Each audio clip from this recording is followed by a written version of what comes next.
얼마 전에 우리 아이가 좀 물어봤어요. 아빠는 군대를 어떻게 견뎠냐? 2년이면은 엄청 긴 시간이 아니냐? 어떻게 그 시간들을 이겨냈냐는 거예요. 저는 얘기했습니다. 예수를 믿음으로. 근데 이게 집에 있을 때는 자기 하고 싶은 거 다 하잖아요.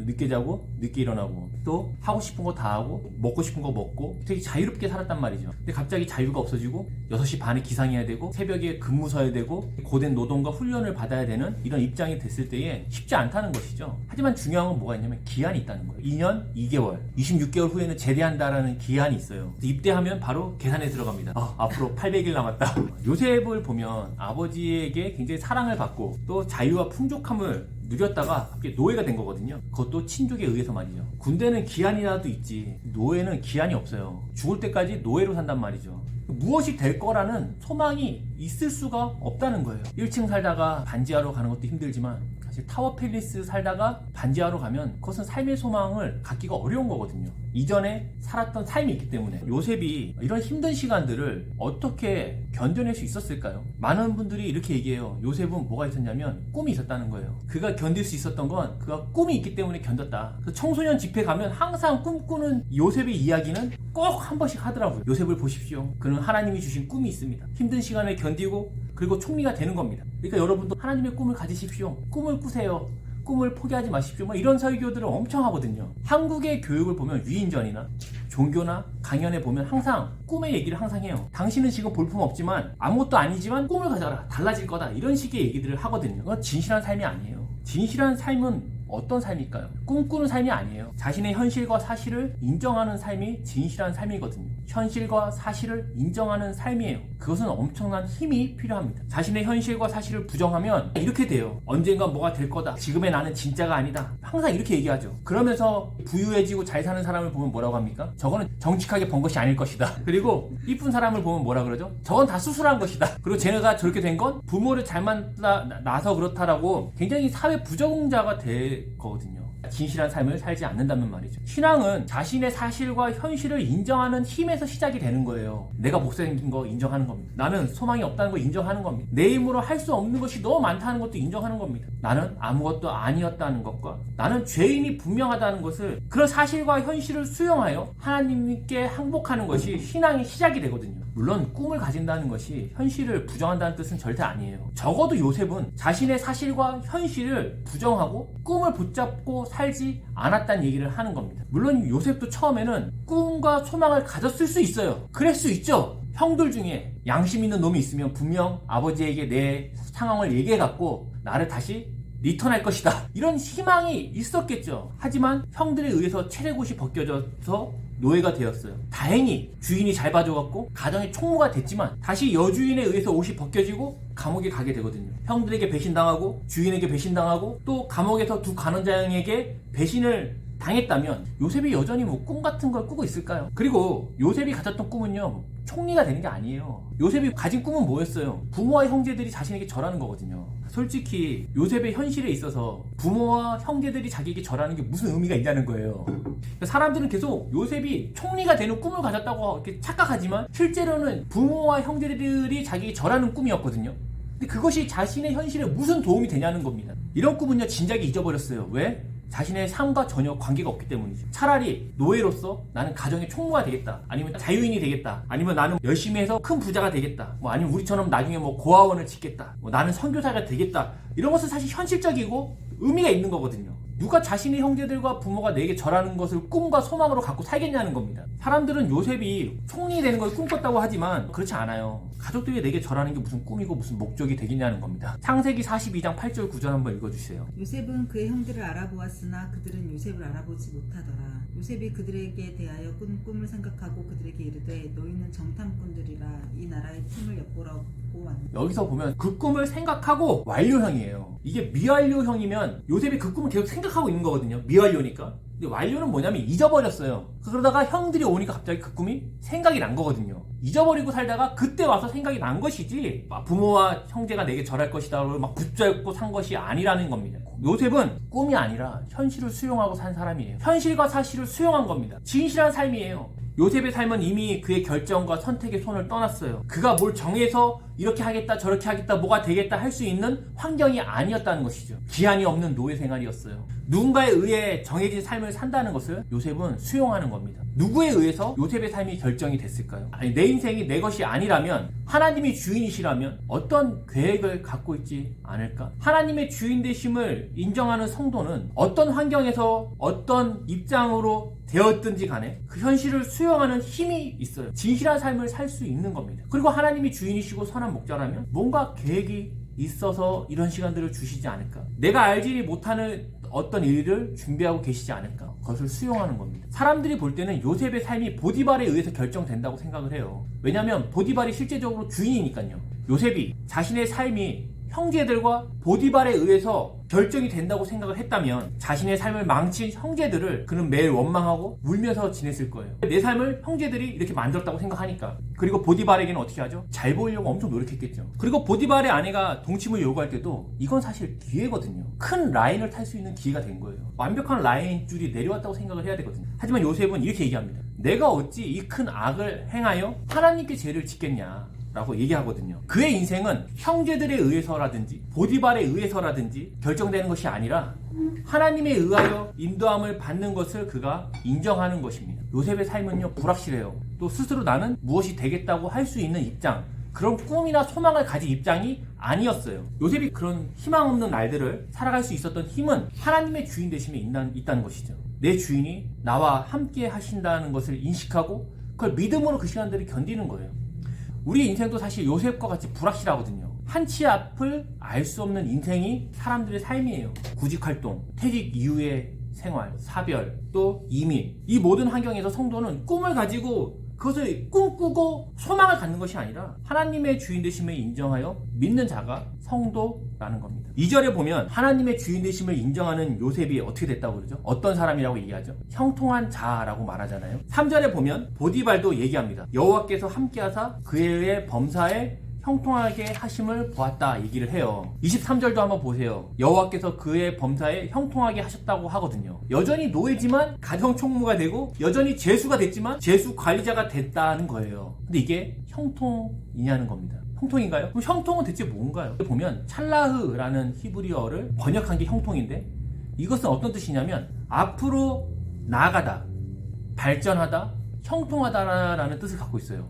히브리인들의 생각은 뭐냐면 우리가 앞으로 전진하고 또 뭔가 발전하고 그것이 형통이다라고 생각한다는 겁니다. 한치 앞을 모르는 인생에서 앞으로 나가게 되는 게 형통이에요. 이게 무슨 형통이야 라고 생각하지만 실로 굉장히 중요한 겁니다. 시편 119편 105절 우리 한번 읽어주세요. 주의 말씀은 내 발의 등이요 내 길의 빛이니이다. 주의 말씀이 내 발의 등이라고 말해요. 그러니까 주의 말씀은 쌍라이트가 아니에요. 그러니까 전체를 비춰주는 게 아니라 발등 앞에 있는 것만 비춰주는 거예요. 그러니까 이게 어둠 가운데 있을 때 사람들이 어디로 가야 될지 모를 때 그 등이 한 걸음씩 나아가게 하는 역할을 한다는 겁니다. 주의 말씀이 그렇게 한다는 거예요. 또 여호수아 1장 7절 한번 읽어주세요. 오직 강하고 극히 담대하여 나의 종 모세가 내게 명령한 그 율법을 다 지켜 행하고 우로나 좌로나 치우치지 말라. 그리하면 어디로 가든지 형통하리니. 지금 여리고 전쟁을 앞에 두고 갑자기 지도자가 된 여호수아가 느꼈을 그 두려움과 그 당혹감은 우리가 이해를 해야 됩니다. 여호수아의 손에 지금 수십만 명의 목숨이 달린 거예요. 굉장히 어려운 입장인 거죠. 하나님은 그에게 말씀하기를 율법을 지키는 일에 강하고 담대해라. 그러면 어떻게 된다? 어디로 가든지 형통하다 그래요. 우리는 여기서 이 형통을 전쟁의 승리라고 생각하거든요. 근데 그것이 않아요. 여호수아가 이후에 무엇을 해야 할지를 알게 되고 앞으로 나아가게 하신다는 겁니다. 한 걸음씩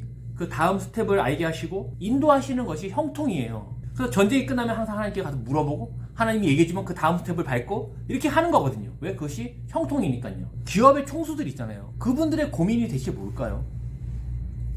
현상을 유지하는 방법을 고민하지 않아요. 이후에 무엇을 해야 하는지에 대해서 그들은 항상 고민하거든요. LG도 처음에는 치약을 만들어 팔았거든요. 근데 지금까지 치약만 만들고 있다면 그 현상을 유지하고 있다면 이런 대기업이 되지 못했을 겁니다. 삼성도 처음에는요 건어물 팔았어요. 그리고 소백분 이런 거를 유통하는 그런 회사였거든요. 근데 그들이 우리는 건어물을 열심히 만들어야겠다라고 지금까지 생각했다면 삼성 같은 기업이 되지 못하는 것이죠. 그러니까 항상 알지 못하는 다음 세대에 무엇을 팔아먹어야 되는가 그들은 그걸 고민하는 거예요. 알지 못하는 인생에 다음 것을 알고 전진하게 하는 것이 형통입니다. 히브리인들이 굉장히 지혜로운 거예요.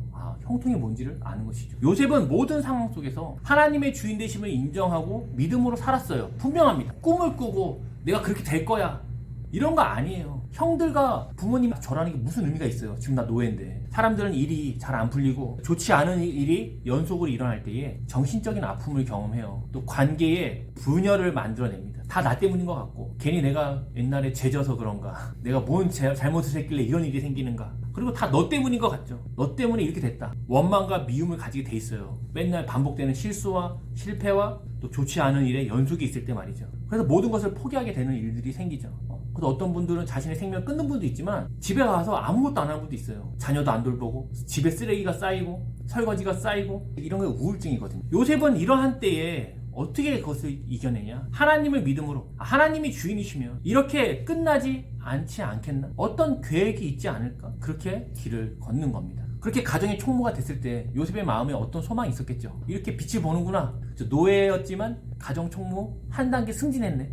이렇게 자유자가 될 수 있지 않을까? 바로 누명을 쓰고 감옥에 가죠. 분명 요셉은 힘들었을 겁니다. 근데 그는 원망과 불신의 말을 하지 않고 다시 하나님을 믿음으로 그 시간들을 보내는 거예요. 분명한 건요, 하나님이 요셉을 노예가 되게 하고 하나님이 요셉을 감옥에 보낸 건 아니에요. 형제들이, 사람들이 그 모든 환경을 통해 악하게 사용하여 요셉을 악으로 대접했을지라도 하나님은 그 모든 악을 선으로 바꾸셔서, 그 지혜와 그 능력으로 선으로 바꾸셔서 하나님의 역사에 요셉을 사용하는 것입니다. 성도의 인생도 이와 비슷합니다. 일이 안 풀리고 되는 일이 없는 모든 과정이 있을 수 있다는 겁니다. 근데 분명한 건 하나님은 이런 것들을 선으로 사용하셔서 하나님의 역사에 집을 짓게 하신다는 겁니다. 요셉은 지금 뭘 되겠다고 꿈꾸는 게 아니에요. 하나님을 신뢰함으로 그날 하나님을 믿음으로 사는 겁니다. 사람들에 의해서 악한 일들이 이루어지고 또 실망스러움이 있을지라도 다시 한번 마음을 잡아서 하나님을 신뢰하고 하나님의 어떤 계획이 있지 않을까? 그분이 나를 이렇게 끝내실까? 이런 질문들과 믿음의 길을 걷는 거죠. 이러한 노예 생활을 했던 요셉이 보디발의 눈에 들어서 지금 가정 총무가 됐잖아요. 하지만 여기서 보디발의 아내가 동침하자고 요셉에게 명령을 하는 거예요. 아니, 주인이 노예에게 무슨 유혹을 해요. 명령하는 겁니다. 하지만 요셉이 이를 거절하죠. 이때 보디발의 아내가 느꼈을 여성으로서의 굴욕감, 또 주인으로서 무시당했다는 느낌을 그는 지울 수 없는 겁니다. 자기는 17살의 미소년이고 나는 아줌마라서 싫다는 거야? 나도 예전에는 장난 아니었다고. 그 굴욕감이라는 게 있거든요. 거절당했을 때. 또 남편의 노예면 내 말도 들어야지. 내가 여주인인데 나 지금 무시하는 거야 뭐야? 이렇게 생각한다는 거. 보디발의 아내는요, 권력이 없었어요. 왜냐하면 요셉을 직접 처벌하지 않잖아요. 다른 노예들을 불러서 요셉을 일단 고발하고 뭔가 선동하고 그 다음에 보디발에게 요셉의 처분을 맡기는 걸 볼 때에 보디발의 아내 자체는 스스로 권력을 갖고 있지 않았어요. 요셉의 거부에 대해서 내가 나이가 들고 권력도 없어서 그런 것이냐? 라는 자격지심 같은 마음이 있는 겁니다. 제가 아는 분이 맥도날드 가서 주문했거든요. 근데 직원이 못 알아듣는다는 거예요. 내가 발음이 구려서 그런가? 이빠이 발음을 굴려야 되잖아요. 햄버거? 이렇게 해야 되는데 그분은 아마 한국 발음 햄버거라고 했나봐요. 그 직원이 계속 못 알아듣는 거예요. 그러니까 그분이 나한테 그러더라고요. 인종차별이라고. 그래서 제가 볼 때는 햄버거라고 해야지 햄버거 하면 안 된다. 그러니까 그분이 마음이 상한 거는 햄버거를 못 사서 그런 게 아니라 자신이 영어를 못한다는 생각 때문에 인종차별을 당했다 느끼는 거죠. 물론 그럴 수도 있지만 자존감이 높은 사람은요, 주문을 그렇게 안 하더라고요. 감히 이렇게 얘기합니다. 한국말로 저거 넘버 5 저거 실제로 이렇게 주문하는 분 있어요. 저는 하나님 자녀로서 어떤 사람의 행동에 대해 그렇게 생각해요. 저 사람이 그런 의도로 그런 것은 아닐 것이다. 살아왔던 배경이 다르기 때문에 표현이 저렇게 하는 것이지 그런 사람은 아닐 것이다. 지금 나를 무시할 거라고 생각하지 않는다는 거죠. 하나님의 사랑을 받는 자녀로 높은 자존감은 사실 마땅한 거죠.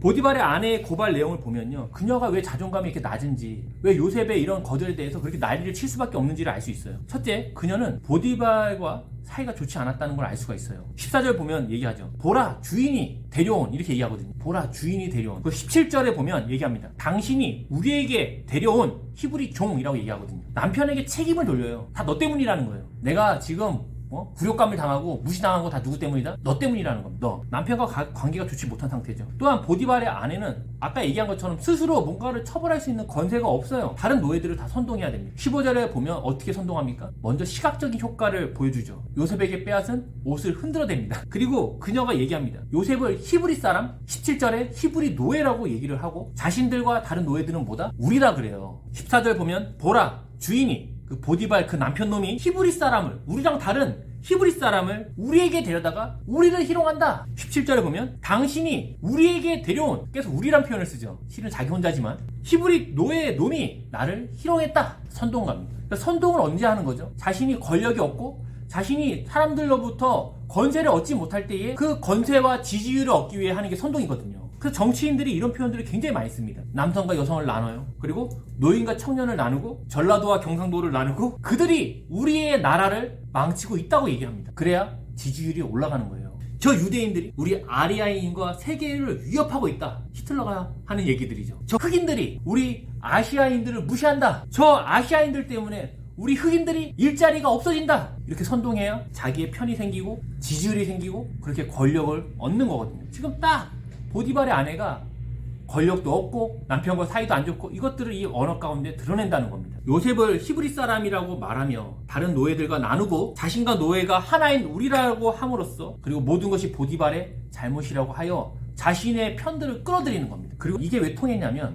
보디발이 요셉을 이뻐했잖아요. 거기에 대한 불만을 가진 노예들이 있을 수밖에 없거든요. 나보다 늦게 노예가 된 주제에 감히 가정총무가 됐어? 나는 여전히 걸레 빨고 소 키워야 되는데 저 녀석이 와서 가정총무를 하고 있네? 잘생기고 능력 있으면 다야? 꼴 좋다 그냥. 그러니 그녀의 선동이 지금 통하는 거거든요. 그냥 막 하는 게 아니에요. 근데 특이한 것은 보디발이 요셉을 죽이지 않았어요. 아내 고발의 내용을 들었을 때 그가 분노하잖아요. 그러면 내가 주인이고 종이잖아요. 주인이 자기 와이프를 동침한 이 노예를 살려줬다? 말이 안 되거든요. 요셉이 그런 사람이 아니라고 보디발이 생각한 겁니다. 우리가 일하다 보면 항상 성실하고 정직하게 일하는 사람이 누군지 알아요.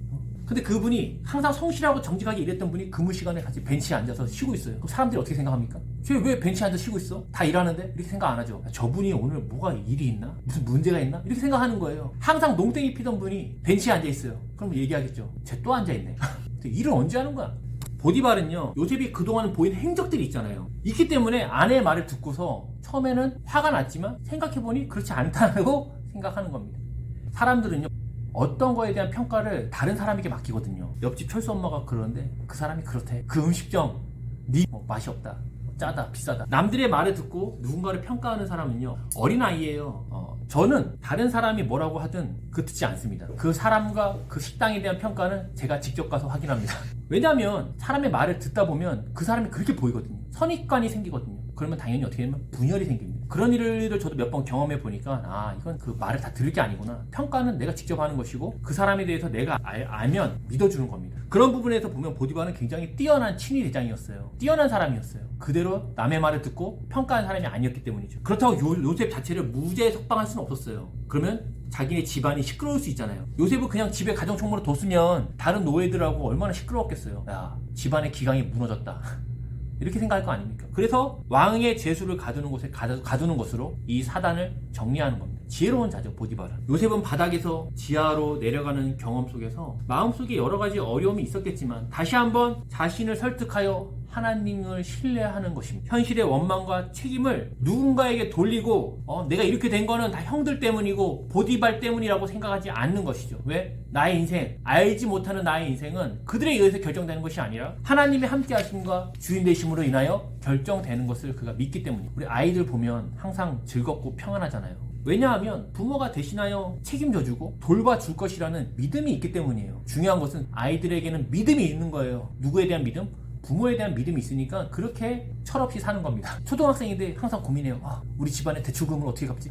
우리 집안에 빚이 있는데 그거 어떻게 해결해야 되지? 직장 어떻게 다니고? 노후는 어떻게 생활해야 되고? 이런 건 건강한 집안에서 자란 모습이 아니에요. 아이들은 항상 철없고 까불거리고 깔깔깔 웃어줘야 정상인 것입니다. 반면에 부모들은 웃음이 많이 없어요. 책임을 져야 되고 또 자신이 믿었던 부모님들이 돌아가셨기 때문이죠. 요셉이 왜 이런 힘든 시간들을 수용하고 또 어떻게 보냈는지 이해가 되시죠? 그는 꿈을 꾸면서 그 시간을 견딘 게 아니에요. 여전히 하나님을 신뢰하고 주인으로 믿는 요셉을 하나님이 어떻게 기뻐하지 않겠냐는 겁니다. 하나님은 요셉을 장자에 어울리는 사람으로 준비를 시키는 거예요. 노예로 있을 때에도 또 감옥에 갔을 때에도 하나님은 요셉이 당한 그 악들을 선으로 바꾸셔서 하나님의 역사에 요셉을 사용하는 겁니다. 그건 요셉이니까 되는 게 아니에요. 모든 성도는 이와 같습니다. 오늘도 하나님의 주인 되심을 인정하고 하나님을 믿으십시오. 하나님이 뭘 줄 거 믿는 게 아니에요. 하나님을 믿는 겁니다. 내 환경이 이해가 되지 않고 주변에 악한 일들이 일어날 수 있죠. 충분합니다. 하나님이 그것을 선으로 바꾸셔서 사용하실 거라는 믿음으로 두 발로 이 땅에 딛고 살아야 합니다. 그렇게 하나님의 집의 벽돌로 단단해져서 하나님의 집을 세우는 우리가 되기를 바라고, 또 그런 남가주 바이샘 교회 성도들, 또 그 교회가 되기를 바랍니다.